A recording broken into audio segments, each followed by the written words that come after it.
You see my giant finger now. My finger slowly gets smaller. I'm hypnotizing the people who are in the chat. Maromi, we got just Maromi. But yeah, if you're anyone clicking in, coming in, this is a writers roundtable. I do this. I don't know if it's once a year or twice a year, and actually, Creative Block kind of started like that, and that became its own whole big thing. That's kind of my main big show I do with Phil Rini and Jake. But I like doing one. It's still keeping up with at least one of these once in a while. So thank you guys for joining me. We got Nandor, Fox Schaefer, Julius Freeman, Comic Ken. How are you guys all doing? Doing good. Doing well. Yeah. Thanks for having me. It's really, really cool to be here. Yeah. Absolutely. Comic Ken and Julius, I think, are return guests, and Nandor might be your first time on my channel, but we've chatted a little bit behind the scenes. We met on Vaughn's channel, I think. That's right. Yeah. And I bought one of your books randomly, it was really good. So. Oh, thank you. That's awesome. And you're one of the younger writers on the scene, I believe, as well too. Yeah, one of the young guns. Yeah, you're not 30 yet. You haven't hit the wall.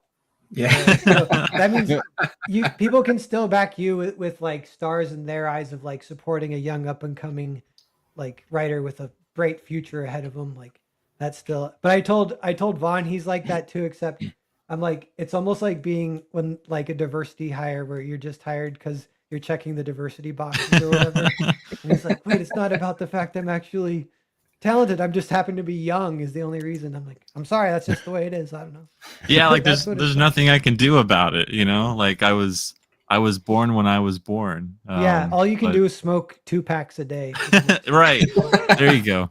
Yeah. That's funny. You know, it was years ago, probably when I was, I don't know, 20 or 21, and I remember at one of my previous jobs, someone like came up to me and was like, "You don't smoke, do you?" You know, and I was like, "No," you know, like I don't, and I could tell they were like sizing up my, I don't know, like the skin or whatever, you know. I'm like, oh, I don't know. I've never done that before, but it can definitely make a difference.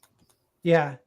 Well, I don't even know. I was like, that one is not worth it. I don't think for like the experience. You know what one kind of is? I don't know if you guys have or if you get a chance, but firing a gun is worth it if you ever get a chance. Does that age you a couple years? Yeah, it might age you a little bit, and it's worth it as a writer because I remember I've only done it like twice maybe in my life, but I remember the one time I did it, and the gun almost flew out of my hands, and I'm like, that's what would happen to any chick who's never fired a gun, like in the action movie where the guys go, you know how to use one of these things? Easiest thing in the world. Just point to what you want to kill and gun goes click. Like, okay, actually she would do that. The gun would go like fly out of her hand. Great. Yeah. Let me see. So I'm busy pulling up everyone's things we're kind of gonna promo. So we're gonna do a little quick intro roundtable. By the way, we've got 6 people watching. Thanks everyone for being here. Yeah, thank you. But yeah, so let me see. Julius, do you want to go first? Because you're kind of the main impetus. You have a live campaign that launched recently, and so yeah, tell us a little bit about yourself. Give us a little intro and the intro to the project and everything. Yeah, I'm Julius Freeman. I'm the writer and creator of the Ghetto Dragon. And this is a story I've had in the works for about over 10 years now, and it's not because of lack of trying. I've tried numerous times to kickstart this project with other artists in the past, and some went ahead maybe about 30%, and all of a sudden the project just fell apart because the artists, had got a better deal than what I was giving them, or something. I tried once with the studio, a comic book studio, and then that fell apart. And so there was a few times where I tried to get this project off the ground. And when crowdfunding became a thing, I was like, oh, maybe this is my chance finally to get this off the ground.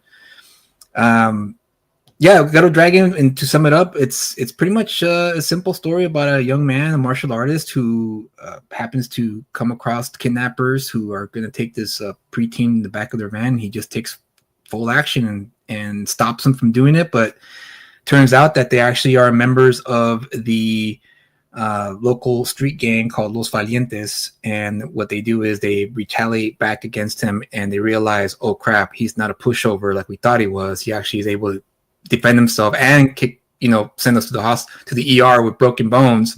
And so it's a game of tit for tat in this story, and then it escalates to the point where they attack his family, and then that's when he decides to take it upon himself to take down the gang by conducting his own covert operation to take down the gang. And Cool. that's what book one pretty much is. It's to sum it up of a guy who just decides, you know what, if the regular justice annals of justice is not going to work for me, then I guess I'll just have to use street justice to take him out and do it secretly behind the shadows, like Batman, but a poor man's Batman, I guess you could say.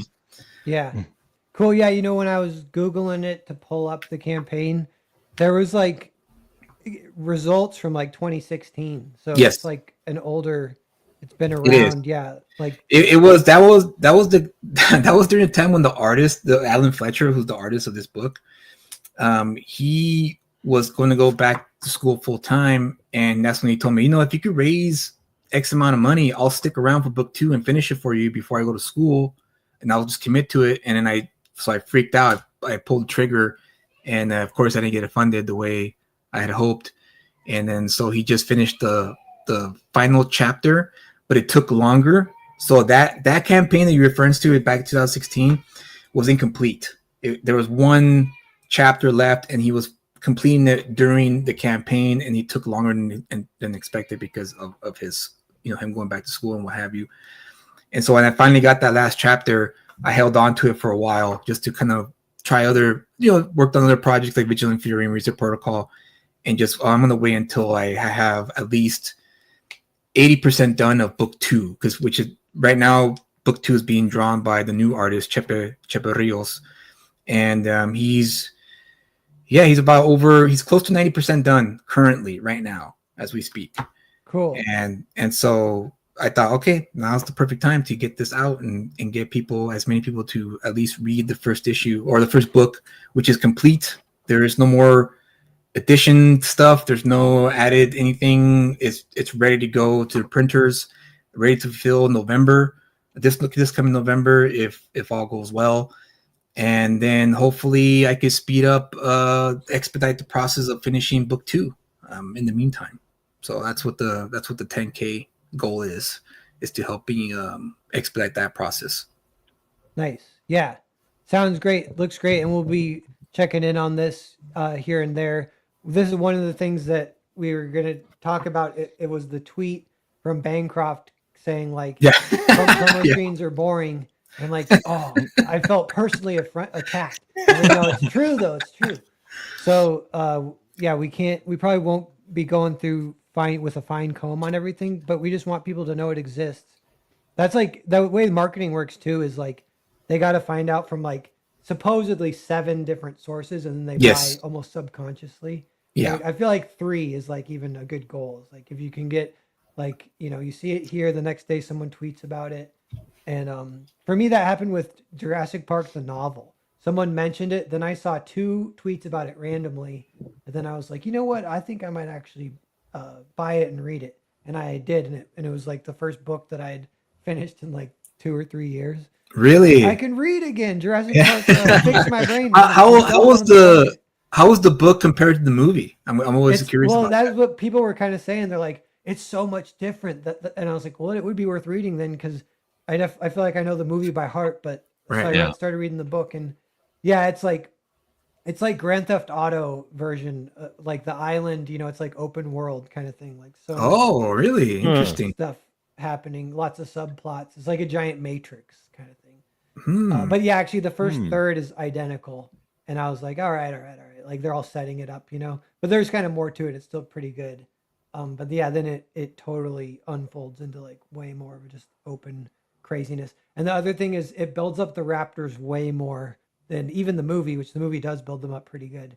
Wow. But the movie does a better job building up the T-Rex. And the T-Rex is still cool in the book, but he's not as, I think the book does it on purpose to make the Raptors more scary. Make the T-Rex kind of goofy. Like the T-Rex almost accidentally kills a bunch of people because he's huge and he's like working shit. But A goofy giant. yeah. Where the raptors are like, the guy's like, no, you don't understand. They kill for fun. They don't kill to eat. Like they just kill everything they possibly can. They have the bite of Ah, about something of 30,000. They can bite through nice. steel bars. They're Nice. smarter than a Okay. primate. Like, okay, cool. Yes. So with that in mind of like kind of moving sort of quickly, Nandor, want to give us your little intro and tell us about your project you want to promote and stuff. Yeah. So yeah, thanks again for having me. I'm Nandor Fox Schaefer. I'm a comic book writer. I've been making comics for about 8 years and some change. And this project right here is in pre-launch, and I'm kind of going back, um, somewhat similarly to Julius, like going back to an old book, an old project, my first project that I'm going to be re-releasing in trade paperback format. And this project is called Seasons, and it's a supernatural, grounded superhero story about a young man whose abilities change with every passing season. So it's a 4-volume graphic novel series that is going to be, by the end of it, around 500 pages. Each volume's over 100 pages, and the campaign will be launching next month, and it's for the printing and shipping of Seasons volumes 1 and 2, spring and summer. So I'm really excited to bring this book back. I sold out of all my hardcovers, and I printed about 1,000 of each hardcovers, and I've sold out of all of them. So it was time to bring the series back before we get to volume 3. So I work with Anthony Gonzalez Clark on the art. I first launched this series as a webcomic in 2015, 2016 for free, and built a readership, and then did the first volume, and then a few years later did the second volume. But it's been a while since I've returned to it. I've been working on other projects like Manchild, Fabled Offering, Lifeline, and so I'm really excited to be back and to bring Fletcher's story back to the masses. And this is what this campaign is going to do. We're going to have some variant covers from amazing artists like Rob Willis. We're going to be, having a lot of different exclusives for the campaign. And this is all kind of setting up the runway, the red carpet for Volume 3, because Volume 2 came out a couple of years ago, and I've been waiting for the right time to return to the series. So if there was ever any time, to jump on this book and, see what this story is all about, this would be the campaign to do so. Cool. Tell me quickly about how's that business model for releasing it for free as a webcomic and then monetizing later as a trade paperback? Yeah. Is that like, would you recommend that even, or it's a really good question, because I feel like when I was doing it, crowdfunding was still very much a kind of foreign concept for comics. Like, it was very early on. There were some people adopting it, but it seemed, like a whole new way to make comics. And so making, a web comic was pretty standard at the time. And I was able to track, my readership and kind of see how many visits am I getting per day.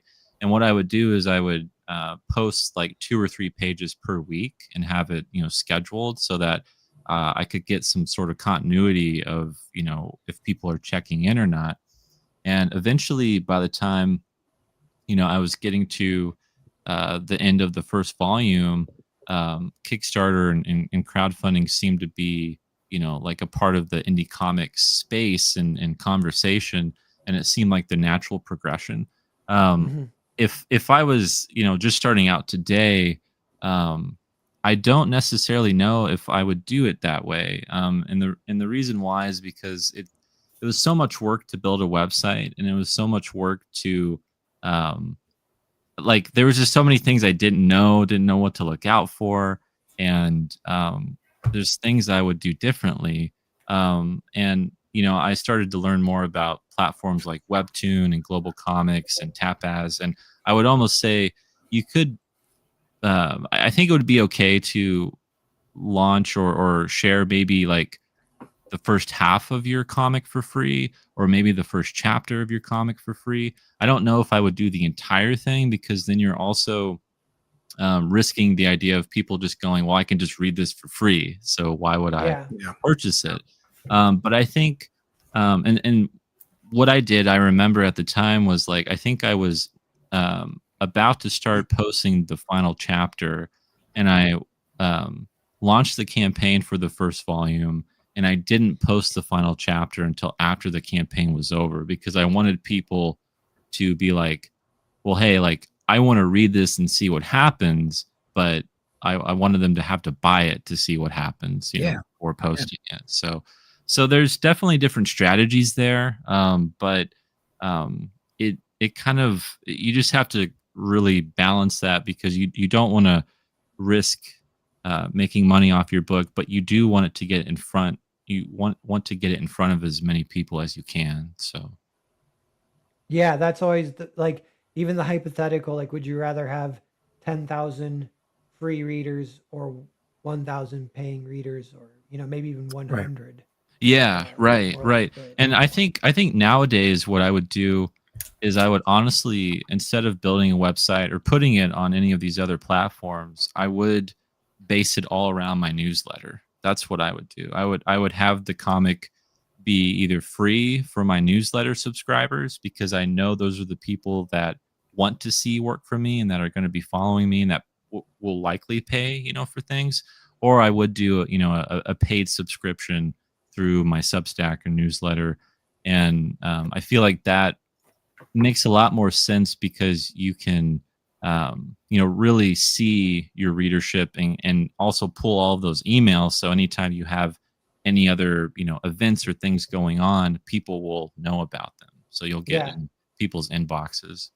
Yeah, that's a good point and a good reminder that mailing list is kind of one of the most important things. People, because for a while people were saying like build a YouTube channel, and that Yeah, still kind of works, but that's hard. Not everyone can do it, and that still is yeah, has its own hangups and stuff. But a newsletter is kind of another way to kind of go about that, a little different way to attack it. yeah. I would say I just did a newsletter series about like creating my first comic, and it was about the production and making of seasons. And um, I went through the idea, how I came up with the idea, the story, the characters, the uh,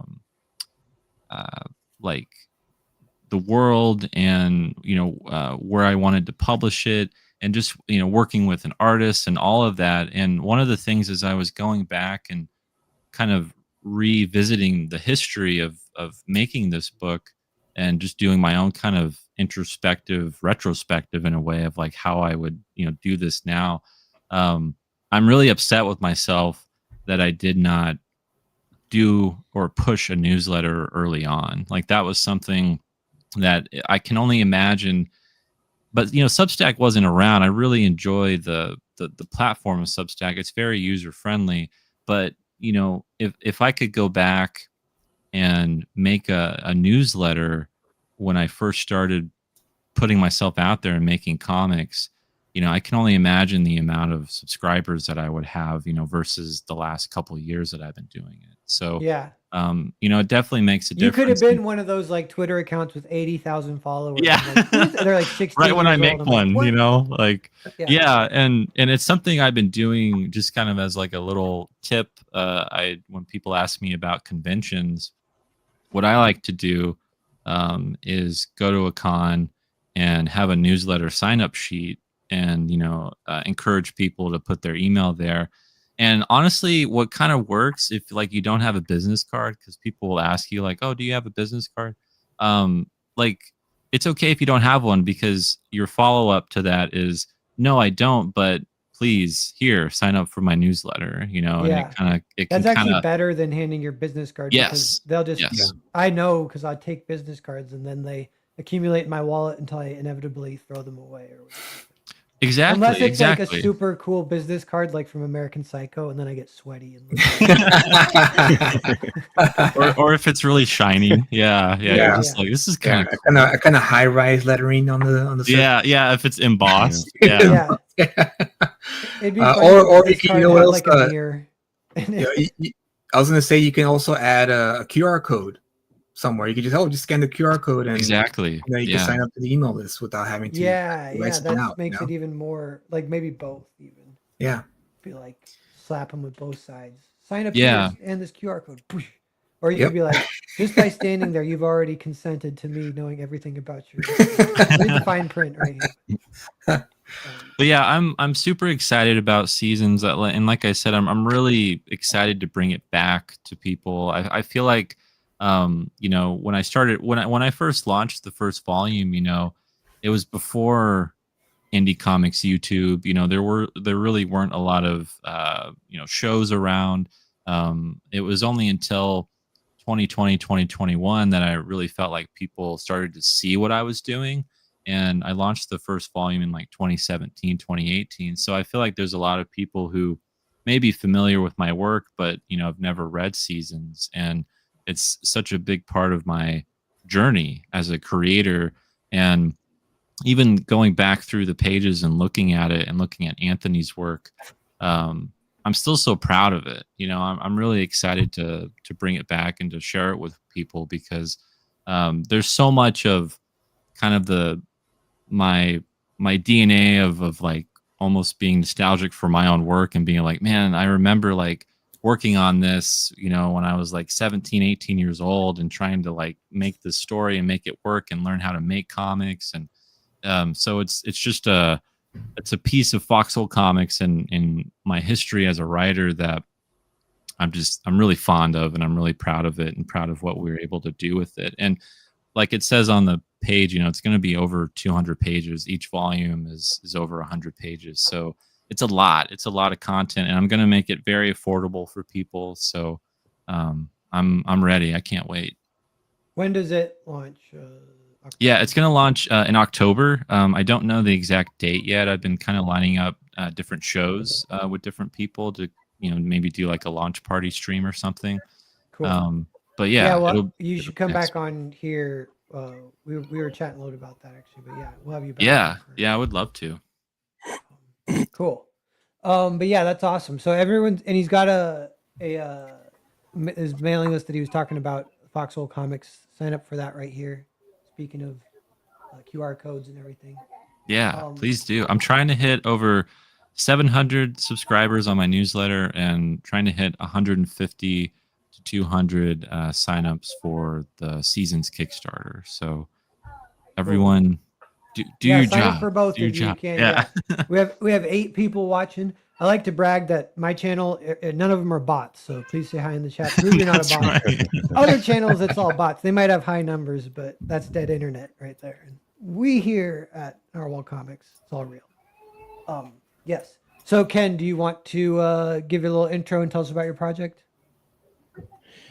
Yeah, I'm not really selling anything. I'm not doing any kind of campaigns or anything. But I'm always pushing my comic, High School Hero.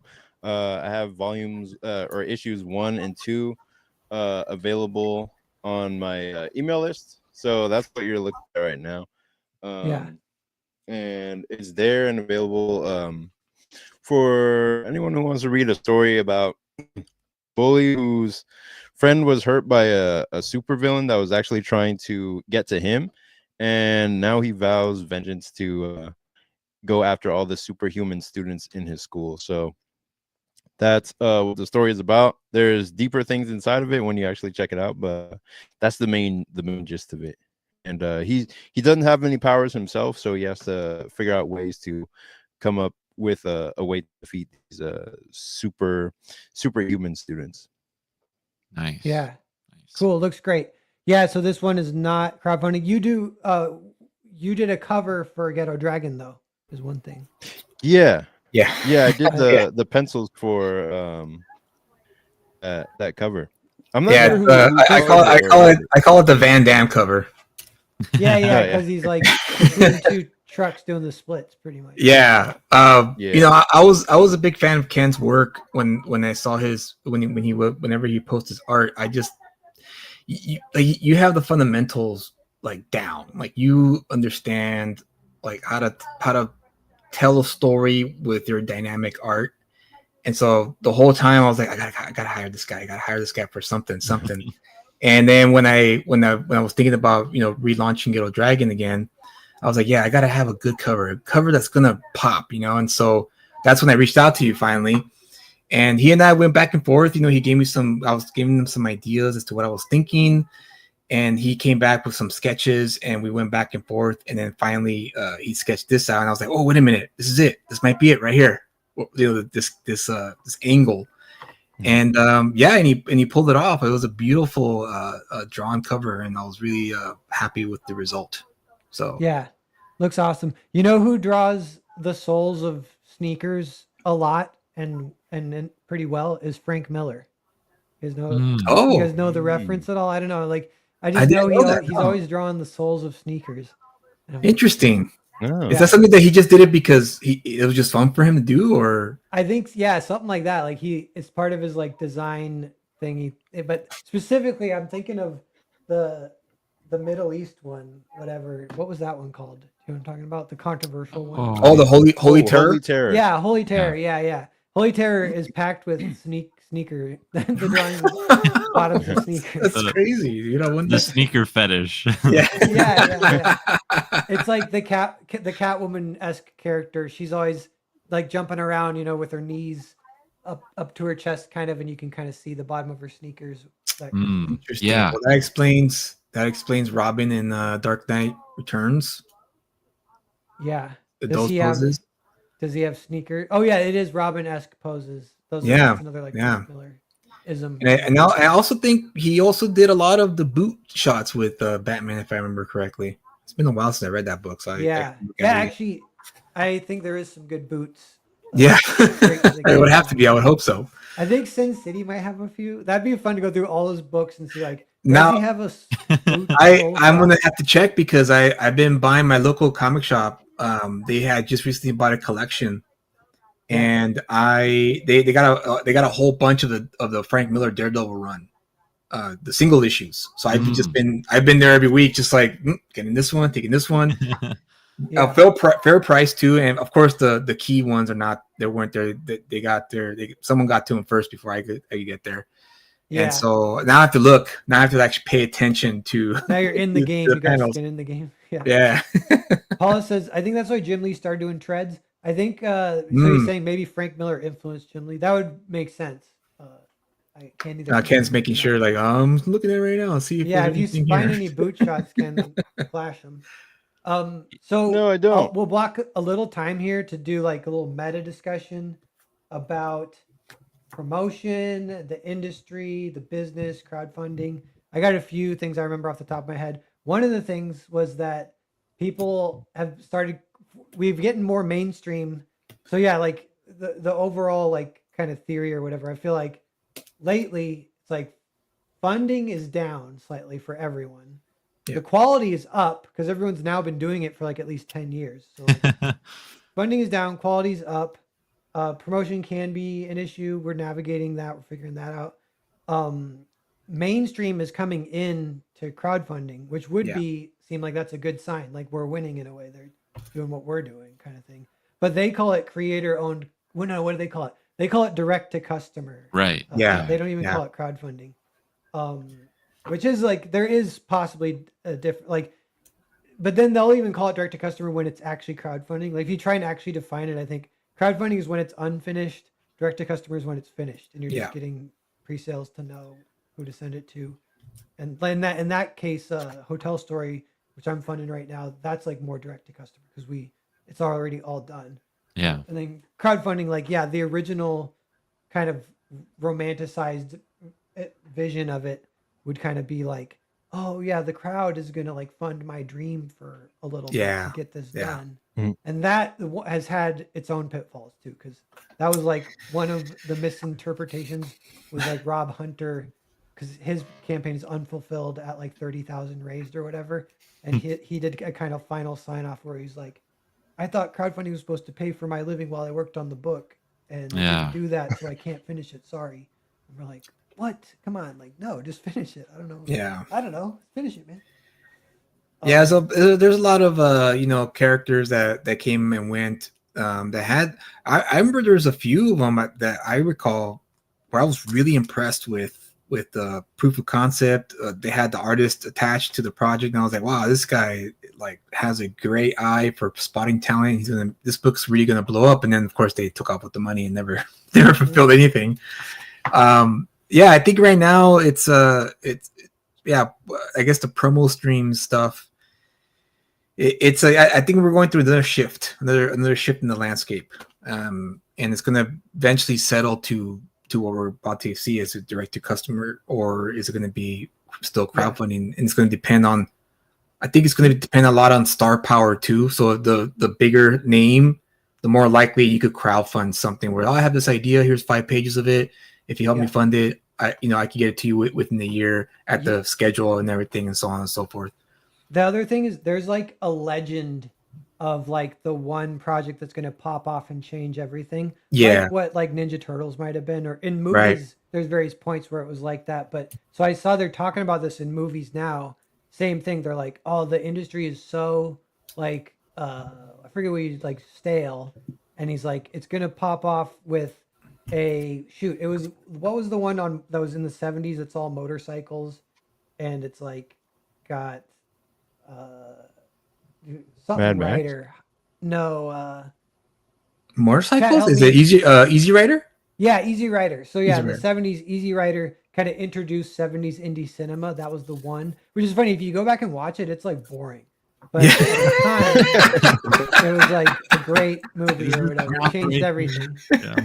Yeah. Yeah. I can see how because it's been a long time since I've seen that movie, but I do remember I had that same like I remember thinking at the end of it, I was going, this is it. This was the big movie that changed American cinema, the landscape of cinema. But I understand in hindsight, yeah, because it wasn't polished. It was raw. It came from like the true expression from was it Dennis Hopper who wrote and directed that movie? Yeah. So it came directly from him as opposed from a studio that would polish it. They would, we gotta have music cues and we gotta have this and that. And we got to have marketing, whereas this one was more, like raw and this is my movie, this is my expression, and it worked. It connected with a lot of people from that generation, and I think that's what's gonna. Yeah, I think you're right. It's the legend of the one book. I don't think it's gonna be one book per se. I think it might be a few books that are just gonna come out and just blow everything up because the only it's well problem done. is we've been saying that for 10 years. I feel like even in comics because it's even before movies. Well, it's because it's kind of, I guess maybe because all the marks haven't been hit yet. Yeah. That's the only thing I could think of. Sometimes I'd be like, this is going to be that book for me. And then it's not really. And I'm like, all right, this is going to be the one. This is going to pop off, whatever. But yeah, I also found that's healthy. Like I also found that a lot of backers don't read the books either. Which I thought was very like, wait, what? You guys back these books, but you don't read them? Yeah. And I was like, why is it that you guys aren't reading these books? I mean, that was the whole point. The whole point of this was to, that's what sold me on a lot of crowdfunding campaigns was that, don't read the quote unquote mainstream because what we're doing here is raw, is pure, and whatever the case. And so I backed a few where, I'll admit some of them were not the greatest things I've read, and that's because a lot of the writers and a lot of the artists, if it's like their first book or it's like their second book, and all they've heard was, it's great, it's great, it's great, it's great, but no one's ever told them, maybe you should hold off, maybe you should hire an editor, or maybe you should rework this a bit, and test it out first. And that's what didn't happen because a lot of the books that I did back were kind of like, this was a little rough to read. Yeah, that kind of goes to the territory of crowdfunding. The fact that anyone can do it, there isn't that like filtering that the mainstream has. Right. Pros and cons, because it is cool. Because on one hand, it means there's like so much stuff is getting tried, and you can see what is working that they can survive that wouldn't even get a chance in the mainstream or whatever. And then yeah, I am curious about a little bit about the mainstream's relation to all this, because one thing I sometimes think is that they have better artists, but almost I kind of feel like they have worse writers, mainstream. And then You're absolutely right on that. You're actually on right on the head. I've been reading a lot more mainstream books lately, just out of curiosity, just to see, oh, what's out there, who's out there, who's creating the buzz, who's out there that I should pay attention to, and all of it is very average, very almost below average too in terms of storytelling. Not so much skill set. I mean, obviously these are good writers, but for me, it's all about execution. How do you execute this certain story?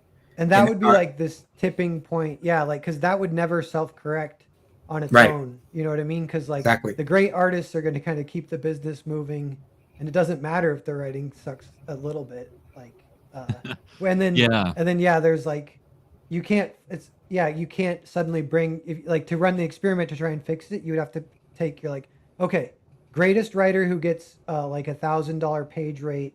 Could you work for $50 a page for a year instead, so we can see just if that actually would make a better book? And they'd be like, no, we're not going to do that. So we'll never Yeah. know. But it will, like, at some point, something will happen where it will tip the scales a little bit, and that would be cool. Like, I just, Yeah, but I and don't even know, like, yeah. I think a lot of the time in the mainstream, a lot of creators there, you know, what is the main difference between working on a mainstream book and working on an indie book is that with an indie book, you know, it's 100% your voice and your yeah, vision, but on a mainstream book, you do have to go through a lot of different people, you know, and kind of either, you know, it's the editors or um, the company policy or you know what's happening continuity, you know, in the universe, and there are all these different things that you have to adhere to and make sure that you're following you know, the corporation. You know, essentially it's almost like the difference between a small business, a local family business, right, and you know, a chain or something. And so having to go through all of that, it changes the way but you know, by the end of it, when you're playing almost like telephone, the product may not be exactly what you had in mind, you know, on the outset because it's changed hands so many times. Yeah. And that's the beauty of, you know, indie comics and making indie comics is because it's mostly just, you know, maybe two or three people. Sometimes it's just one person, you right, know, and that's amazing. That's amazing to see. And you know, I feel for a lot of mainstream creators because I know there's so many probably ideas and a vision that they have, and they're just not able to necessarily execute it the way they want to because of all the things that are in their way. And that's what's so great about the absolute and the ultimate universe at Marvel and DC right now, because I feel like that was a changing tide in having these creators go play and have fun with these characters and not worry so much about everything else happening in the respective universe. And you know, the reason why those books are selling so well and they've done so well is because you can see the creativity, you can see the energy happening and the hype for them, and it almost feels like you're getting like, you know, the most undiluted version of this character that this writer wants to write about or this artist wants to draw, and you know, it could just be free reign and have so much fun with it. And there's so many writers who maybe start in the mainstream and they'll either go to Image or Dark Horse or they'll do their own creator own thing, and you can see how much they were holding back or they weren't allowed to like really, you know, execute what they wanted to do. And people like Rick Remender come to mind when you look at his indie work and his Marvel work, which is incredible. But seeing what he can do on his own, you know, is almost more exciting. And that's, you know, the whole Image boom in particular. But you know, everyone came to Image at the outset because they had read Spider-Man from Todd McFarlane, because they had read yeah, New Mutants from yeah, Rob Liefeld, you know, like because they had been in the mainstream and made, you know, paved their own way. That's what brought all those people there. And you know, at the end of the day, that's the beauty of having that infrastructure behind you that we as indie creators we just don't have. Yeah. You know what we do as indie creators is we try to emulate the mainstream without knowing what it even is for like You're work right. for You're right. workflow. We're So guessing. yeah, We're Yeah. guessing. we're Yeah. like I remember like even when I'm like, is this how you do it? I don't know. That's how I do it now because I've been doing it this way. But like like get a script and then you're like, how do I even format a script? I'm like, I don't know, page and panel. We'll try that, and then how to do layouts. I'm like, I don't know. I'll just try and do some layouts, and I guess I should Yeah. send Yeah. people in Like, with the layouts. do you need like when I'm really close with an artist and we're really friends, like sometimes there are things that I'll leave out in the script because maybe we talked about it over the phone, or maybe I sent him references in our messages that we have. But like in the mainstream, it's like you have to have all of that there on the script, for everyone to see, for Yeah, the editor and the artist and the colorist, and but when doing it our own, we have our own method, of how we do it, and depending on who we're working with. one difference is mainstream has deadlines that people kind of stick to, or you kind of fall out of the mainstream, really. Yeah, yeah, Yeah. And and that's a that Yeah. plus. That's a yeah, plus. that is an Yeah, interesting thing way it changes things because the deadlines actually kind of add a little creativity a lot of times. I think yeah. way more Yeah. positive than negative. When you're And I- limited, you have so much. Sometimes that's where you get the most creativity. Yeah, Absolutely. yeah. Ken, And I what do think you think about all this? Yeah, I was thinking that the fact that the mainstream has deadlines and because of those deadlines has more content to put out like on a monthly basis. I think that's what makes it that's part of what makes it the mainstream, where it they're creating so much in terms of like chapters that they can also like distribute it out and get that idea out to more people so that it can actually become mainstream, or has a fighting chance to become to seep into the consciousness of more people. Whereas with Yeah, like indie comics, where we're on our own trying to do what the mainstream is doing, but we're so limited in resources and people and in trying to create our own thing that that we can only put out like a comic per 3 months, or like one comic a year, or like I only have like 2 issues of my own comic and I'm still working on issue 3, but I can't find like the right people to or like I can't find, like I don't have the resources to continue right away because I'm working on another project. So yeah, it doesn't have that continuous line. Like if I'd kept going from the issue 1 that I created like back when I was in college, I'd be on issue 300 and whatever by now, and it yeah, would be a big hit like Invincible or whatever. But Invincible is Invincible because it was able to meet deadlines, and it was working with the whole team for a consistently over like 15 years.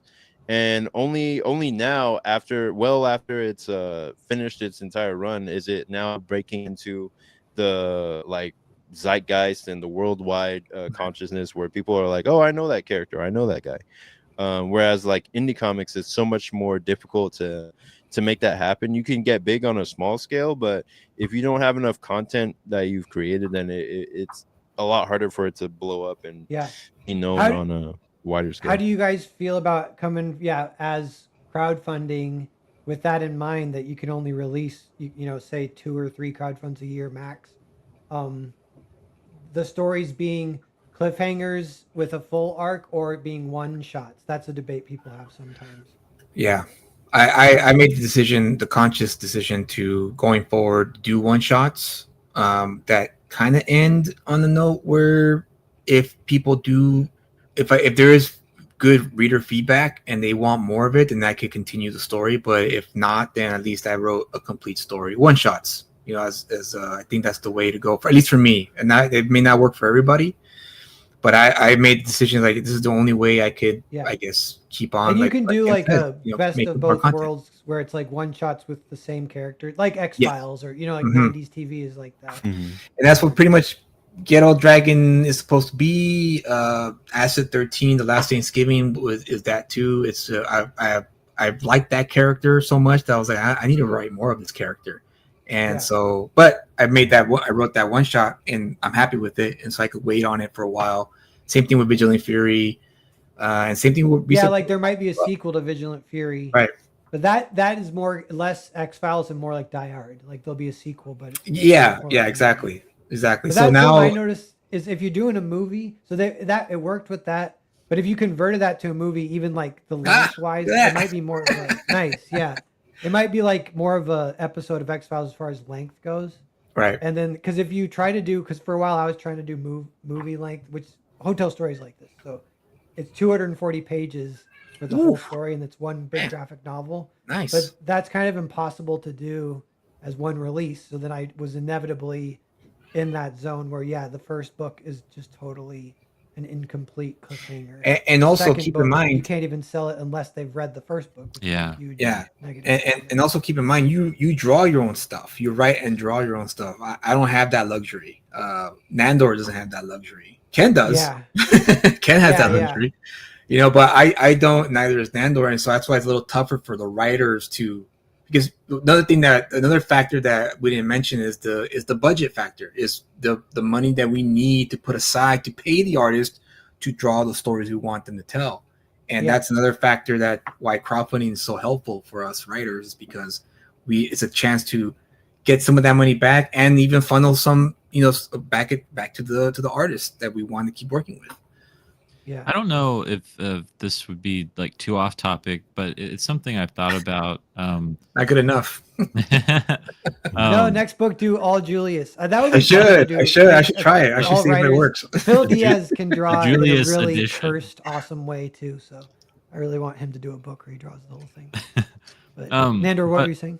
I was just gonna say, and like that was kind of piggybacking off of what Julius was saying. I mean, it was like that was the whole point of crowdfunding. Was I can't afford to make this on my own, and it would be almost impossible to do this. And like please help fund my dream so that we can be all in this together, and we can make a cool thing together. And my question to you guys, because I've thought about this, and just how the landscape of crowdfunding and talking about, direct to customer and how that's become a part of the, vernacular of how we talk about indie comics now. But, do you guys think that the direct to customer approach has almost poisoned the well, or maybe hurt the idea of crowdfunding, because people are now expecting the finished product quickly, whereas maybe if you only have the budget for 10 pages and it'll take a few months to come out. I'm not talking about waiting a year, 2-3 years or anything, but just like I don't know, like I wonder if that has changed people's expectations on what to expect from crowdfunding. And then that way, if there is a book that maybe is only 5-6 months, that's too late now, because it's like, oh, I forgot about it, or, or whatever. But it's just something that I've thought about, and how that's changed people's expectations on like, should this book be complete now? Because there's so many people that will say, I'm not going to back anything unless I know it's 100% complete. And it's like, now wait a second. Like that wasn't the point. It is like literally kind of two different things. And if there was a way to separate it even more, like if there was a new crowdfunding site popped up that's like called actual crowdfunding, and then you would say on it, it says like, all right, this won't fulfill for a year, so prepare yourself for that. But I'm also giving you guys a good deal that's only slightly above wholesale or something. There would have to be a trade. But then I picture like that's, and you would say even like, and there is a risk, like people like that. But that's, I feel like that the ultimate thing that poisoned the well is too many people didn't get their books after backing. Yeah. Because that only has to happen a couple times and you're kind of done, It's like, it's a little bit like trauma, a little bit. Yeah. It's like getting robbed. I always have to you know, Right. kind of how I circumvent that is, you know, I'm always looking at how many projects people have done, you know, Yeah. and looking at their previous books and being like, you know, did the previous campaign fulfill? Like, did it come out? What does it look like? What are people saying? You know, that is the great thing about crowdfunding and making indie comics is if you can get a handle on it, you know, you have a history to back you up, you know, and you can even if maybe you don't have a book finished, but you want to launch your next one, as long as you make sure you fulfill it. You know, my principle is always fulfill a book before the next campaign. You know, so Yeah. like the reason why I haven't launched seasons yet, even though you know it's been completely done, these 2 volumes, is because Manchild issue 3 is going to be fulfilling at the end of this month.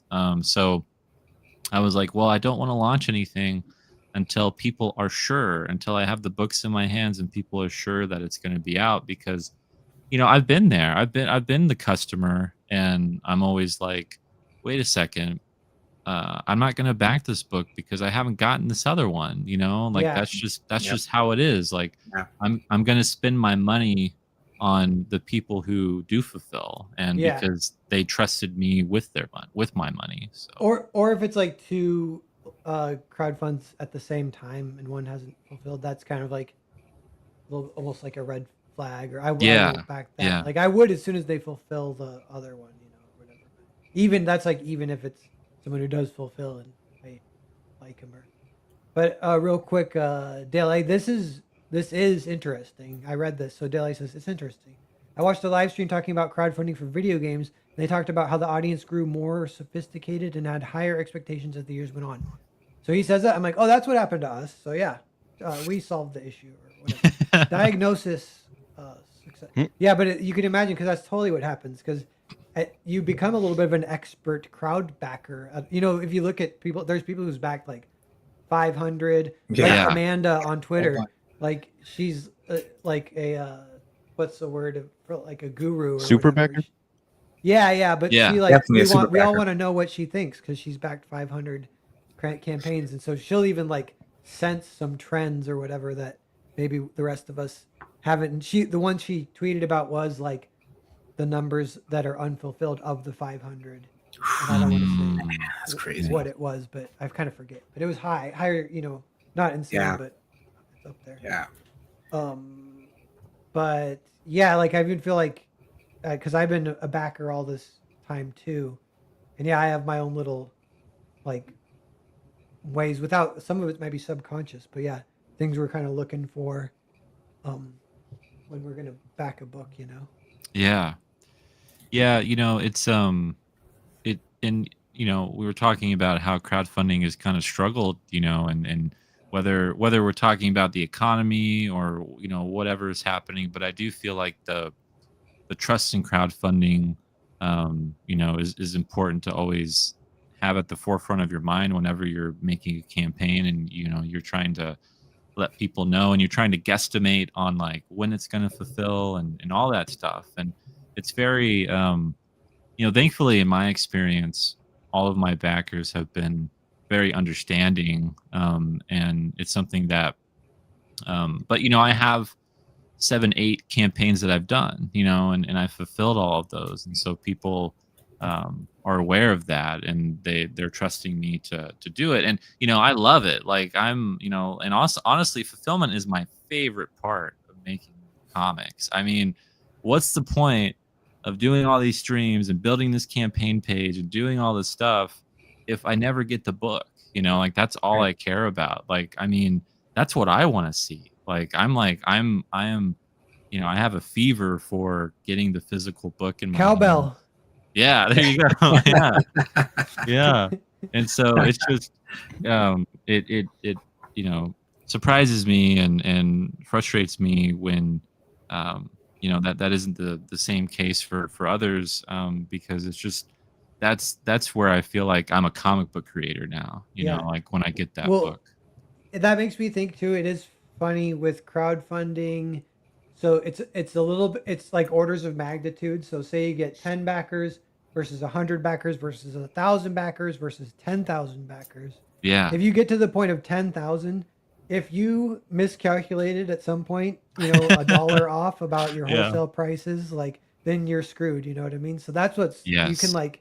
Yes. It gets weirder the higher it gets, in a Mm. way. But that's why I sometimes like, yeah, like if I'm sitting at 200 backers, I'm like, I can fulfill that in a weekend and launch the next book. Like Yeah. that in a way is There are works times for where me. you're like, please don't go any higher. Yeah, like this is all I can do. Like, this is Right. all I can do. Yeah, it's that is like a business thing too, but there might even be a term for it. But it's like, how fast can you grow without completely collapsing? And Yeah. there's kind of a natural Yeah. growth where you do a crowdfund and it raises $5,000, then you do a crowdfund it raises $10,000, then in a crowdfund maybe 15, whatever. You're kind of building your audience, versus like you do your first crowdfund and it raises, some insane number. That is a whole different, presents different issues and problems too. Yeah, for sure. Absolutely. Yes. Well, so what are our conclusions to fix everything? What even are the problems? What are the problems? How do we fix it? Ken, what do you think? Well, I think in this situation, since I'm like a writer and an artist, the solution I've come up with, at least in my case, is like, and it's not the solution, but it's the only thing that I can think of that I can try to make things work. So I'm thinking about, or I've been making a video every single day on my channel. I called it a challenge, like making a video every single day until I become a full-time artist or full-time creator.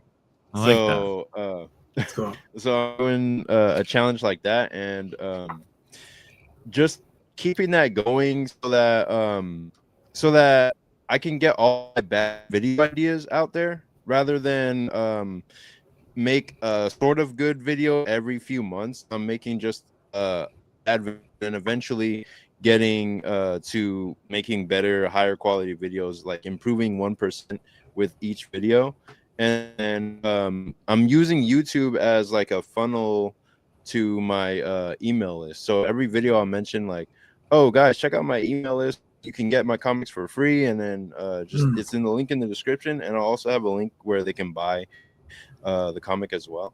And that just keeping those videos up there is like, it's kind of like the party is at your house. Like you're making a party that's happening, and it's you're the party. Like people are coming to your spot because of something that you provide that other people can't provide, and then that brings attention to your books that you're making. And like with me specifically, like I'm starting to see, because I'm making videos every day, and because I have certain levels of knowledge about different types of like art or different type of like writing and whatnot, I can see gaps in the, like, let's say YouTube ecosystem where certain topics aren't being talked about, certain topics aren't being covered, and people are like, well, this is the only asshole talking about this thing, so I guess I'll watch him since he's the only one talking about it. So now you start to create like this this whole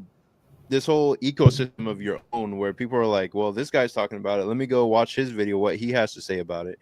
Yeah. And oh, he has a comic book as well, let me go check out the comic book. And that's kind of a fine line to ride, because some people will come only for the YouTube content, and those people will be eventually interested in your like YouTube stuff or your comic book and all that kind of stuff as well. But if you diversify your income streams rather than just have it all be like crowdfunding stuff, it can also be like Patreon or Coffee, or places where people can also give money that's not just crowdfunding, to where all the videos that you're making, or all the videos that I'm making in this case, would sort of funnel down into not just my comic, but into Patreon or into other areas as well. So that's basically what I've been trying to do. Do you do Patreon? Is one that you do that? No, not yet. That's one of the things Okay. that's on the list to start. And Nandor, do you have a subscription for Substack? You have a pay thing? No, I've been waiting until I got to like 1,000 free subscribers. Like that's kind of my Okay. goal. And then, um, I've been in the background. I've been trying to think of ways that I can incentivize people to want to pay for something on a monthly basis because I'm a very like stingy subscriber. I'm very picky. I'm very picky who I give my money to because I only have so much money to go around. And so for Right. me, it's really important to give something of value to people. And so trying to figure out, well, what can I do? And it always comes back to like an exclusive comic. I feel like that would be what to give people because it's something that they can't get anywhere else, and it's Yeah. something that they can, it goes in their inbox, so they'll have direct access to it, and they'll know when it's there. And then it's something that we can build a community around. Like, have Mm. you read the latest chapter in Yeah. this comic? And so Yeah. I've thought about like I've been giving like how-to advice on my newsletter, and I'm like, well, see, I don't want people to pay for that because that should be free. Like people should be allowed to learn how to make comics and how I do it and my process because that helped me, starting out. And that's something I always looked for when I was starting out. So, Yeah. trying to find, and this is something I've struggled with for years was like, what do I have to offer people that besides just my books that I make, but everything else, whether it be my YouTube content or my newsletter, what do I have to offer people that no one else, can give them? And Right. that is I mean, I'm still figuring it out, and so, at the end of the day, unfortunately, or fortunately, like it all comes down to I just got to make my books, the best they can possibly be so that people will start talking about them and that they Yeah. want to follow me. And, and that is, what is the most important thing to me. But yeah, I've definitely wanted to try to monetize the newsletter system as much as possible. And I think, between crowdfunding campaigns, if you're looking for readers, the best way to get readers is to engage in, local bookstores and local comic book stores and to try to build that fan base and that readership in between crowdfunding campaigns and of course doing conventions as well.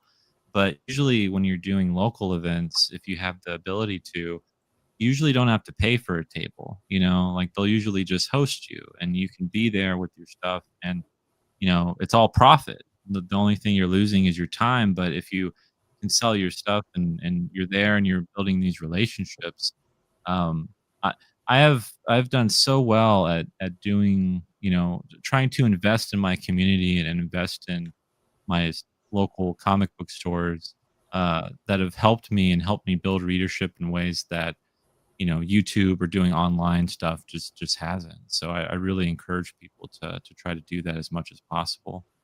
Yeah.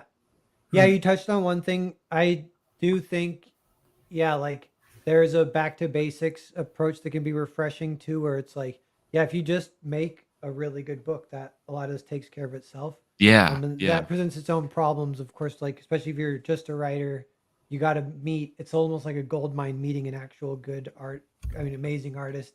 You can just Absolutely. picture writers fighting over them and yeah. maybe they're it's like a beautiful woman, you got to meet a beautiful woman with a low self-esteem and then and your dreams can be achieved or whatever.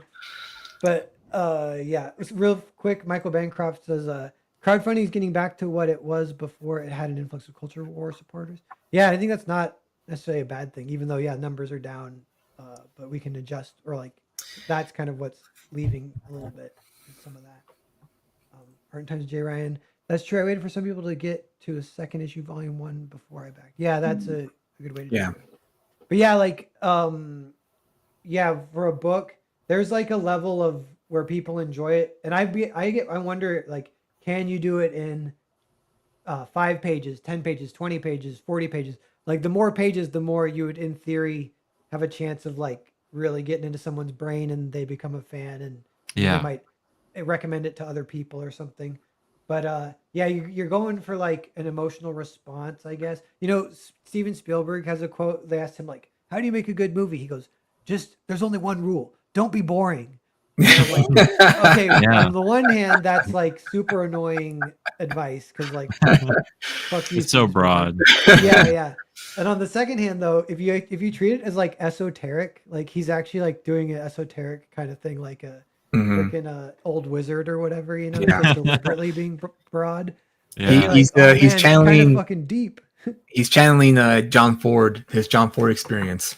Yeah, yeah, he is like putting that forward. But yeah, like comics, it's a little bit like that. It's like I feel like the ways that you can give a reader an experience where they like are like, damn, like I want that again, or that was something new or special or That whatever. was how I felt when I read V for Vendetta for the first time. Yeah, Yeah. Cool. You know, it was the first comic book story for me that actually made me feel something for the characters that I saw on the printed page that were in 2D, you know. yeah, And it was like a light bulb went on. It went on in my head where I was like, oh, okay, so you could actually pull emotional strings from readers in comic books, you know, because before then it was all, you know, Spider-Man, Superman. There, and those were good books too, but it didn't move me like V for Vendetta did. And yeah, to answer the broad question about what's to fix, it honestly, for me personally, is we should no longer be real dependent on crowdfunding only. We should use it as a tool, and that tool could be something that could be funneled to other things. So, like for instance, you do a crowdfunding, you fulfill it, you raise the money for it, and then you have the aftermarket. You have print on demand services that now are available to us. Amazon, the KDP program. You have Lulu Printing, which is a service where they just strictly do print on demand, and you can use it for your website or, you know, Substack, like Nandor has. And also too, I also have a Substack, and I already have a paid subscription Substack, and that stuff, that the paid one is called the Lucid Lounge, and that's stuff that's like, I'm going to offer a lot of extra things that are not going to be available outside of that. So Yeah. access to my previous works that never saw the light of day, for instance, other comic book projects. Because I was looking through my old hard drive, I had about like almost close to like 15 comic book projects that didn't see the light of day because the project fell through. It didn't Wow. it didn't blossom. You know, so I have all these pages of art, of like, you know, 10 pages here, 5 pages there, so on and so forth. And I was like, man, you know, I just wish I had a one of those, you know, an investor, you know, an angel investor. You know, Yeah. just like no, this is what drop we need. money, Yeah, you we know? need the feudal system with like kings, and then they just Yeah, and crowdfunding was supposed to Medici be that. family. Yeah, crowdfunding was supposed to be that, but democratized, you know. Yeah, But or you know what we need? We need George Soros. Just yeah, trick George him into Soros. like giving us money. We're like, bring back the culture. Hey, we're gonna like, you know, start a revolution with left wing agenda stuff. He's like, okay, here's your money. I'm like, Yeah. Batman. But yeah, I recommend every indie writer or artist to just try to create as many what I call streams. You know, so don't be shy. Open up a Webtoons, open up Yeah. a Tapas, open up a Global Comics, open up Yeah. your own website if you can afford it and you have the time for do it too. Yeah. You Open know up your what that Substack. reminds me is I kind of like when in a crowdfunding scene when everyone's kind of hiring everyone too for variant covers or Mhm. hiring writers for Yeah. like variant stories. I do like that. That's like a lot of fun where you'll see like, oh, they did a side story here, you know. I think that was some of the, it gets like into like as far as like the scene being when, because it was kind of enriched in like 2019 2020. That's Yeah, when it the was. money was the most. Mhm. And we do, like I was talking to Ink Spots, and I guess he said he backed like 250 books in a 2-year span. So and Wow. yeah, and he was talking about like, yeah, the scene where, because I guess sometimes people would be like, what are the words people use for it? Because yeah, like if people are like, we're a community, so we need to support each other, that's like more cringy. Scene is still a little cringy, but so I don't know what word you could even use, but it's like, yeah, the scene in 2019 It was kind of legit, and there's tons of crossover. Yeah. The streams too, and it was like pro wrestling. Like it can be addictive if you get into it, of like Mhm. learning all the lore. And there was like kayfabe in there, and yeah, then it all slowly died. Yeah, disintegrated essentially. Yeah. And also, I also recommend try to reach the mainstream readers and try to write mainstream, and not in the sense of like watering things down or anything like that. I'm talking like, every reader that you're trying to win. I'm talking about readers, not colleagues or peers. I'm talking about actual readers, consumers of the comic book medium or the media. Is they always compare everyone's indie work to what's on the mainstream shelves. Yeah. Does this compare to the Marvel book I picked up last week? And if so, I'll check it out. But if not, I'm not gonna. Yeah, I'm sure the story is good, but if it's not up to par to what I'm accustomed to monthly when I go to the shop for my DC books or my Marvel or Image or Dark Horse even or whatever publisher that's there, a lot of readers would never even look at your stuff unless it's like almost the same style. I'm talking about art wise, not so much like the art wise and presentation of your book. Yeah, like even something like professional lettering is very important. Oh man, that can make or break your book. That can make or break your book. And you can have people the best people have blind spots. It's weird. Sometimes, it's like I don't want to judge, but for the grace of God, go me, but because I'm like, oh, these blind spots, because there'll be a book with bad lettering, and you're like, the lettering's bad, and they might be like, no, it's fine. I'm like, no, it's not. Look, like, see, this is mainstream. Here's your book, and they're like, they're the same. I'm like, no, they're not. Oh man. So I don't even know what to do in that. But yeah, so we're all like trying to not have blind spots and stuff like that. Yeah, that's the thing. That's the important thing. Not having blind spots is very important. So that there is like some like good sort of takeaways here. One is like Patreon is very interesting, and or subscription as like an addition and or exploring like that kind of thing, and then that kind of tying in with the newsletter. These are very interesting things. I want to try and get these going. One thing I've been thinking about is doing more animation, which would like kind of replace comics. Maybe not 100%, but maybe comics production would go way down if I try and really try my hand at some animation, and that would probably lean way more on like subscription kind of thing rather than a crowdfund thing. There you go. So I might see how that goes. What I was like, I could almost do like the people sometimes romanticize about this, and again, it like doesn't always go as they think. But I'm like, I could with my savings, live on my savings for a year and do a kind of 1 or 2 big cool animation projects, then somehow see if that monetizes enough to pay for itself, and I could do it again. That's like how Jim Lee started comics. He's like, Mom and Dad, he just finished like medical school or something, or college. He's maybe going to go to medical school. And he tells his parents, like, let me live with you guys for a year and try and make it in comics. And yeah, he did it in a year, which is awesome. But I feel like a lot of times, if you do that, you'd be like, yeah, I wasted a year of my life, lost a ton of money. And well, that's the way it goes, And there's a missing, roll those dice. There's a missing ingredient too. Love, the love of doing this. All the 4 of us here in the stream right now, we love doing this, and that's why we're able to, make it through the storms. There's numerous times where I almost quit doing it, but the love of comic book storytelling just kept me going. That I'm championing through all the hardships that may come my way. And a lot of indie creators now, as we saw, they all fell off because maybe they didn't have that much love for it. Like a lot. Yeah, if you say like I would do this for free, I mean, like Comic Con, you're kind of in that place right now. Like you're building, you're doing it anyway because you love it. Because you love it, you love doing it. I wouldn't call it love. Say that they, yeah. But yeah, I mean, there's a level of like putting in the work kind of thing. But, yeah, you're putting in the work.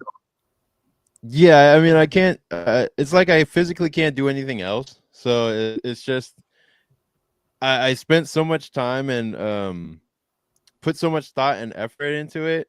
You're just so autistic. Yeah, it would appear as love on the outside to people, but I'm just obsessed.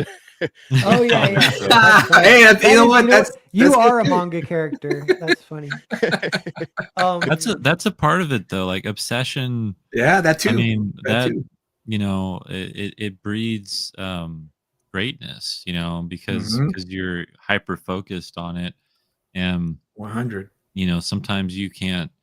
I mean, there are times where I've woken up at 4 or 5 a.m. in the morning, and I'm like, wow, like I just have this idea for like a story that I'm working on, and like I can't go back to sleep, and it's almost involuntary in a way, like you Yeah. can't turn it off. Yeah. And it's a part of that like that's what's telling you like you were made to do this, like if like it's in your DNA, creativity, storytelling, some whether it be comics or anything else, but like channeling it in a way that you know your body is telling you and your mind is telling you like this is what you're made for. And Yeah. when you have that, when you know that and you're confident in that, I mean nothing can stop you. It's like, I mean, so many people that I run into throughout my life, and I talk to them, and they asked me about how I got started and how I knew I wanted to be a writer, and all these things. And it can be frustrating, I think, at sometimes, but it's like my answer is always, like I couldn't see myself do anything else. Like what other option is there for me? And it's like I breathe this stuff. It's like another form of oxygen is what I've heard writer Kieran Gillen talk about it, like another way to breathe. Hmm. And that's what Mm. creating and making comics is. And um if you would do it for free, if you would just do it on your own, which for a while, I mean, I couldn't do what I do without crowdfunding, because I would have nowhere to sell the books, and I wouldn't know if people liked them really, rather than in just my own little bubbles or selling on my website. But the beauty of crowdfunding is being able to put yourself out there and share your work with others.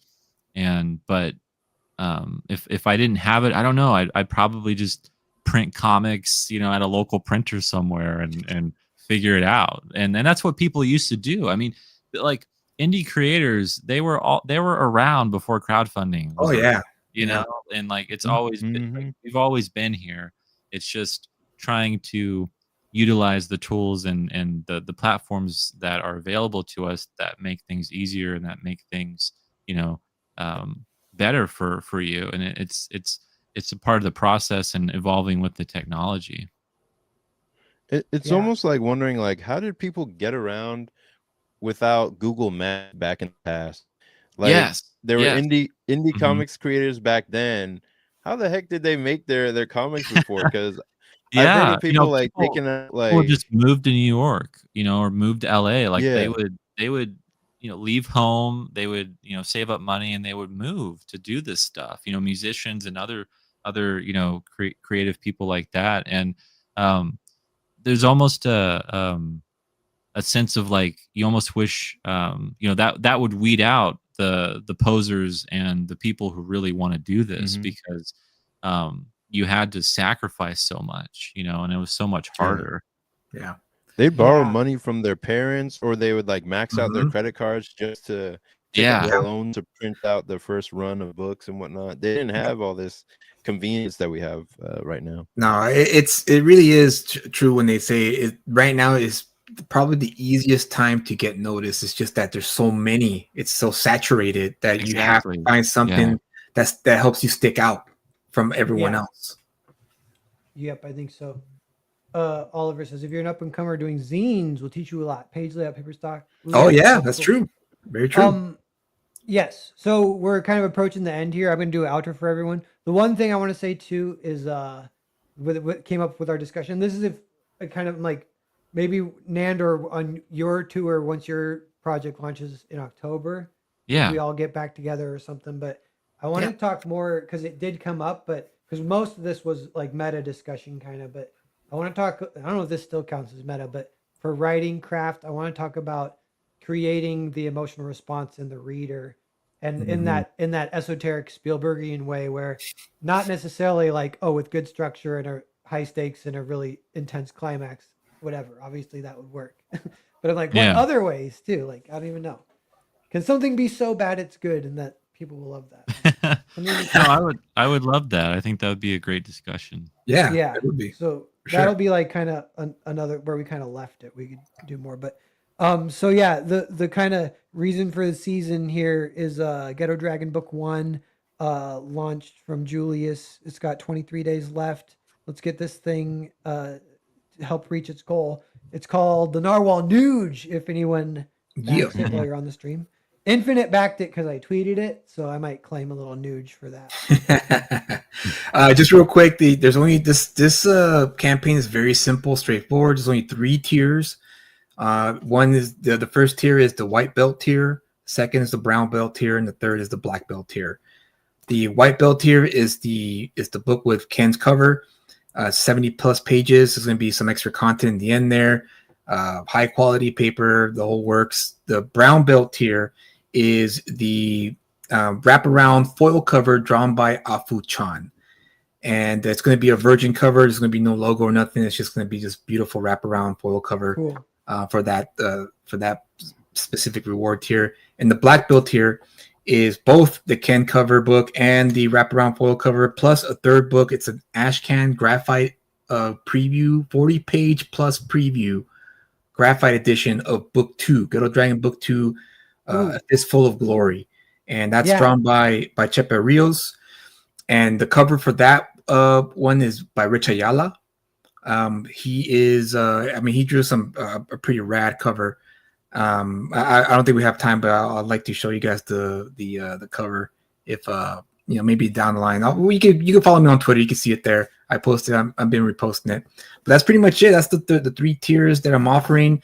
These prints are only going to be available in this campaign. So the wraparound foil cover, the graphite edition, and even the Ken cover. I'm still gonna keep that cover. That's gonna be the cover going forward, but it won't be the American cut size. It'll be when I do the print on demand after the campaign's done. If I raise the funds, on the print on demand, I'm gonna make it into a manga size cut, and that's how I'm gonna sell it. Oh, cool! Good idea. Who Nice. colored and inked the cover?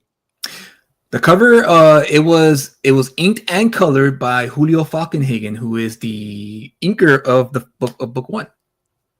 Oh, okay. That's Cool. fun having inkers and pencilers and stuff. That's kind of a mainstream. I've been working with Julio. He's an artist based off Argentina, and I've been working with him since 2013. So he and I have had a long working relationship. So he's my go-to guy. He's reliable and he knows what I like. So it's now I finally found I guess kind of an in-house artist that I can always go to, and he's always willing to help me out and cover stuff. And of course I pay him. It's not like he does it for free. Nice. Yeah. So Cool. so yeah, he colored it. And he does art for me, Yeah. But yeah, it looks great. Lots of fun. I actually love the logo too. I saw it down here. It's like street art logo. It's at the cover, in the cover. Oh, it's all the way here. Um, There it is. right there. Yeah, Dragon. that's it. Yeah, that's awesome. Cool. All Yeah, right, and I wanna recommend Julius's work because I have read Vigilant Fury. I have backed Julius's stuff and Well, thank you. Reset Protocol as well, and I really enjoyed it. And and I've read a little bit of Ghetto Dragon as well, and I love what I've read so far. And Julius is one of those guys that loves the craft, and I really you. respect people who not only love it but know what they're talking about and who respect it. And that's what I want to see more in crowdfunding. I don't want to see people following trends or just trying to like make a buck or whatever. Like I want to see people who care about comics succeed in comics, and so I'm rooting for you, man. Oh, thank you, man. I appreciate that. Yeah. I really do. Yeah. Yeah, I agree. And yeah, that's awesome. Good, cool endorsement from Nandor. Yeah, Everyone, that's big endorsement. Thank you. 10 people watching. So yeah, people keeping your eye on this. This is one to back. Thank you for taking a look. Thank you for being here, chat. And yeah, So then on to Nandor, we got Foxhole Comics, his mailing list. Be sure to sign up. Nandor, anything to say about this or seasons real fast? Yeah, I just want to say with my newsletter, like I think I said at the top of the show, I did a newsletter series about how to make your first comic and all the hoops that I went through to make a comic. So, I mean, if you're like, how does Nondor make comics, or what is it like to make your first comic, and where do you start? It's a 6-part series. It's over 20,000 words. I mean, it's an in-depth how to workshop series about how to make comics. So definitely subscribe there. Check that out. It's all free to read.